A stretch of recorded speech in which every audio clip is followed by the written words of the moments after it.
RMC, la matinale week-end. L'interview politique. Il est 8h42, bon réveil, bon dimanche à vous, votre rendez-vous politique du week-end dans la matinale week-end d'RMC. Invité ce matin, Laure Lavalette, bonjour. Bonjour Mathieu Rouault. Élue à Toulon, conseillère régionale du Rassemblement national en Provence-Alpes-Côte d'Azur et tout juste nommée porte-parole nationale de la campagne de Marine Le Pen. Merci d'être avec nous, c'est votre première matinale radio depuis votre nomination. Les auditeurs d'RMC, les Français ne vous connaissent peut-être pas encore. Ils vont apprendre à vous connaître ce matin parce que c'est entre autres sur vous, si j'ai bien compris, que Marine Le Pen mise pour cette campagne, une femme pour porter sa voix. C'est assez rare d'ailleurs au Rassemblement national pour le souligner. Pourquoi vous, Laure Lavalette ? Vous trouvez qu'il n'y a pas beaucoup de femmes au Rassemblement national ? Il y en a plein. Pourquoi moi, j'en sais rien. Vous savez, j'ai dit que j'avais une appétence, que j'avais envie d'aller défendre les idées de Marine Le Pen au grand public. Voilà, ça s'est fait comme ça. Je suis élue depuis 7 ans à la mairie de Toulon. Voilà, depuis juin dernier à la région. Marine Le Pen m'a demandé d'être sa porte-parole thématique handicap. Oui, vous y êtes très sensible. Je crois que vous êtes maman d'une petite fille handicapée. Exactement. C'est ça, Laure Lavalette. On va y revenir. Vous avez aussi un DESS, droit de la vigne et du vin. D'abord, tout à fait. Laure Lavalette, écoutez, c'était hier soir à Cannes. Le nouveau président d'honneur du parti Reconquête s'appelle Gilbert Collard.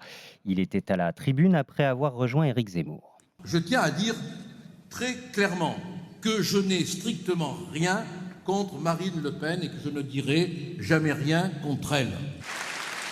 Que je n'ai rien contre les amis d'hier du Rassemblement national qui demeurent mes amis d'aujourd'hui, qu'ils le veuillent ou non, car comme disait Talleyrand, ne se fâche pas avec moi qui veut. Gilbert Collard qui part, mais Gilbert Collard qui se dit encore bon ami. Il vous condamne à vous réconcilier finalement, Laure Lavalette. Bon, Gilbert Collard qui part et qui fait le show. On le connaît, vous savez, ses départs, ses ralliements sont un peu les vicissitudes, les turpitudes de la vie politique. Il n'invente pas la mode. Je pense simplement que ça n'intéresse que vous et moi. Alors, ça nous intéresse, nous, parce que c'est évidemment notre famille politique. Et ça vous intéresse, vous, parce que vous êtes commentateur de cette vie politique, mais je pense que ça n'intéresse pas les gens, vous savez. Commentateur, on est le 22 janvier. Je vous pose des questions, Laure Lavalette, je ne commande pas Oui, l'actualité bien politique, sûr. Non, mais vous êtes intéressé, ça vous intéresse, vous voyez, évidemment. Mais je pense que les Français se demandent bien plus comment ils vont remplir leur frigidaire et faire leur plein d'essence que de se demander le poids qu'aura ce ralliement éventuel de Gilbert Collard. Je pense en plus que ça n'empêchera pas Éric Zemmour de stagner. Vous savez, comme Guillaume Pelletier, Gilbert Collard aura un peu sillonné sur l'échiquier politique. Je pense qu'il y a une vraie différence, si vous voulez, de stratégie. Et si vous voulez bien, je vous la détaille un petit peu. Je pense que ces gens-là ne veulent pas le pouvoir, qui confondent un peu, et on l'a vu hier pendant le meeting, ils confondent un peu la fermeté attendue légitimement par les Français sur des sujets comme l'immigration, comme la sécurité, mais ils confondent cette fermeté avec une espèce de brutalité et d'outrance qui les condamne en fait à la marginalisation politique. Et c'est vraiment un travail que Marine Le Pen a fait, justement, de nous sortir de cette marginalisation politique. Ça n'est pas parce que vous dites les choses de façon brutale. Elle ne s'est pas ramollie. Pas du tout, exactement. Sur le projet, pas Laure du tout. Parce que c'est ce qu'il dénonce, Gilbert Collard. Pas du tout. Il dit « Je rejoins Éric Zemmour pour ses valeurs ». Parce que le politiquement correct, il faut le rendre incorrect. En fait, je pense que ces gens veulent de l'aventure, mais ils n'ont pas un projet de gouvernement. Encore une fois, c'est pas parce que vous dites les choses de façon brutale. Quand vous dites à vos enfants d'aller se coucher, vous n'êtes pas obligé de leur hurler dessus. On peut aussi dire les choses différemment. Quand on va voir le projet, le référendum par exemple sur l'immigration, que Marine Le Pen a déjà présenté et qu'elle voudrait proposer aux Français au lendemain de son élection, on ne peut pas aller plus loin dans la maîtrise migratoire. Mais ça n'est pas parce qu'on le dit sans brutalité qu'on n'aura pas de fermeté. Et c'est en ça, si vous voulez, que je pense que la polémique, le buzz, et pour le coup Gilbert Collard est quand même assez coutumier aussi du buzz, c'est une voie sans issue dont nous sommes sortis et dont nous ne voulons surtout pas, parce que il faut pouvoir, si vous voulez, refaire un peuple et non pas diviser. Je pense que c'est ça, les Français l'ont compris, et je pense que c'est ce qui explique, à mon avis, la grosse dynamique de Marine Le Pen en ce moment dans les sondages. Et puis, je vais vous dire, je pense que les Français, ils aiment la constance, ils aiment la fidélité. Laure Lavalette, cette dynamique est freinée par Éric Zemmour, pardon. Marine Le Pen à égalité avec Valérie Pécresse. C'est un sondage à 78 jours du premier tour. Ipsos Sopra Steria pour Le Monde. Pécresse-Le Pen à 15,5% toutes les deux. Ce qui est certain, c'est que d'avoir eu quelqu'un de supplémentaire, un concurrent supplémentaire, ça fait évidemment baisser le ticket d'entrée. Ça, j'allais dire, c'est évidemment mécanique. Laure Lavalette, c'est ce que disent ceux qui sont partis. Alors, Gilbert Collard, Jérôme Rivière, tout le monde dit il y a un jour où Marine Le Pen fera comme nous et rejoindra Éric Zemmour, ou l'inverse. Voilà, c'est plutôt l'inverse. Vous savez, dans un pays normalement constitué, globalement, vous allez soutenir celui qui est le mieux placé. Il n'y a que chez Éric Zemmour qu'on pense l'inverse. Évidemment, celle qui peut gagner, celle qui challenge Emmanuel Macron, c'est évidemment Marine Le Pen. Éric Zemmour, et ils le savent très bien, ne passera même pas le premier tour. Donc, écoutez, c'est sûrement une formidable réserve de voix pour le deuxième tour. Mais ça veut dire, voilà, je pense qu'il y a une vérité. Vous nous annoncez dès ce matin, 23 janvier, que Marine Le Pen acceptera le soutien d'Éric Zemmour si elle accède au second tour. Vous savez, on n'accepte pas le soutien de quelqu'un. Les électeurs sont libres, sont pas infantilisés. Et j'imagine bien que les électeurs de Zemmour, vu que nous partageons 80% ou même plus de nos constats, et que quelque part, dans la mesure où il pique un peu ses solutions dans notre boîte à idées, évidemment qu'on n'est pas très loin. Parce que, écoutez, en tout cas, j'ai besoin de tous les souverainistes, de tous les patriotes, de tous les Français qui veulent battre Emmanuel Macron. Et je pense que ça, c'est quelque chose qu'il faut que l'on garde en tête. Cette espèce de petite division du camp national ne doit pas nous détourner du vrai problème. Le vrai problème, c'est Emmanuel Macron qui a un bilan, donc on va pouvoir aller confronter nos idées. Et je pense qu'on n'a pas de temps à perdre. Vous savez, je pense que Marine Le Pen veut l'union de tous les Français. Éric Zemmour dit qu'il veut l'union de la droite. Moi, je pense qu'il faut aller plus loin. Dans quel état d'esprit est-elle ? Vous la connaissez bien, vous êtes assez proche de Marine Le Pen. Dans quel état d'esprit est-elle ? Elle ne s'est pas encore exprimée publiquement sur ses défections. Je peux vous dire qu'elle est d'une sérénité que je ne lui ai jamais connue. Marine Le Pen, ça fait 5 ans qu'elle travaille. Ça fait 5 ans que toutes les semaines, elle travaille sur son projet. Vous savez, 5 ans, quand on arrive au pouvoir, 5 ans, c'est très court. Il faut être prêt tout de suite à pouvoir dégainer des mesures pour rendre aux Français leur pouvoir d'achat, leur sécurité. Et je pense que d'avoir mûri ce projet lui donne une sérénité que, franchement, une défection d'un Collard ou d'un Rivière n'a pas du tout entaché. Et c'est ça, je pense, qui est sa force. Vous savez, elle résiste assez bien quand même aux assauts médiatiques. Elle serait même soulagée. Ah ouais, ça, je lui laisserai, je lui laisserai répondre à cette question.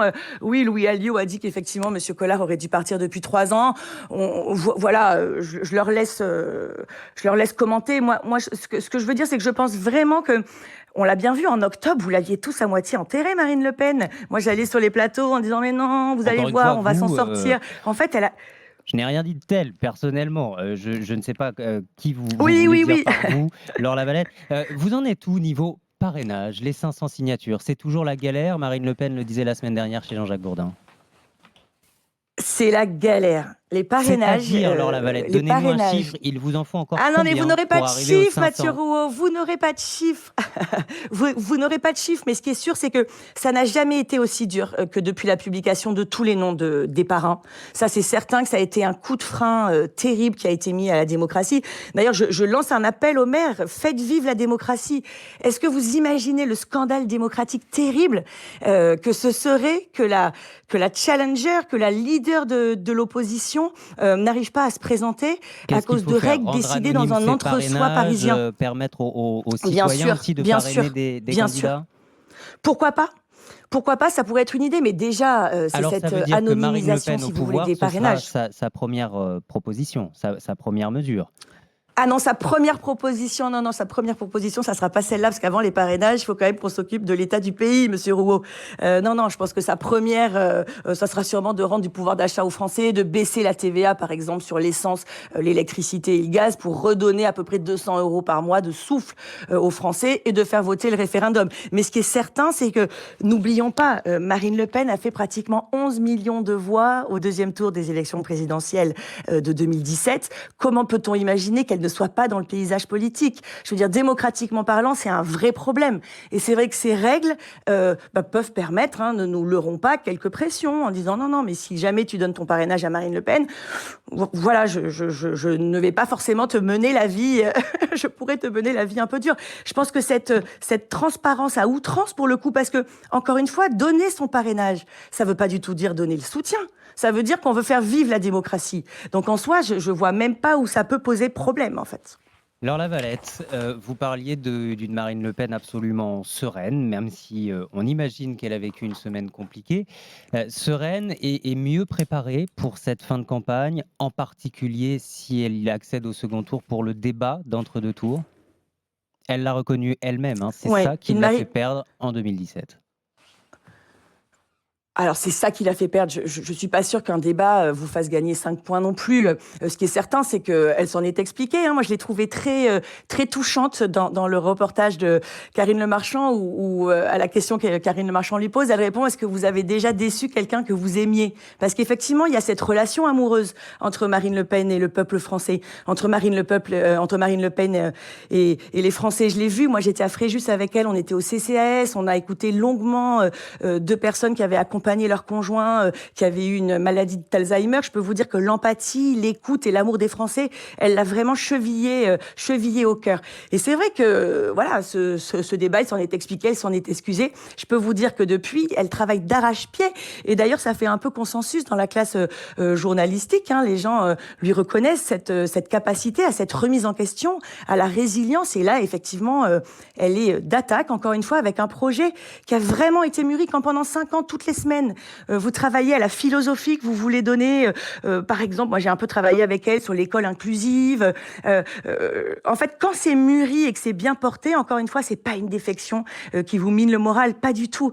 Nos institutions font, vous savez que la présidentielle, c'est la rencontre avec une personnalité et le peuple français. Et c'est vrai que moi, je pense que Marine Le Pen a cette capacité à refaire un peuple, effectivement. Merci Laure Lavalette, merci d'avoir été avec nous dans la matinale week-end d'RMC. Je vous en prie, tout juste avec nommée plaisir. porte-parole nationale de la campagne de Marine Le Pen. Vous aurez été ma première fois, Mathieu Rouault. Bah, Vous aurez été ma première fois en interview politique du matin. On en est heureux, on espère qu'il y en aura une deuxième, une troisième.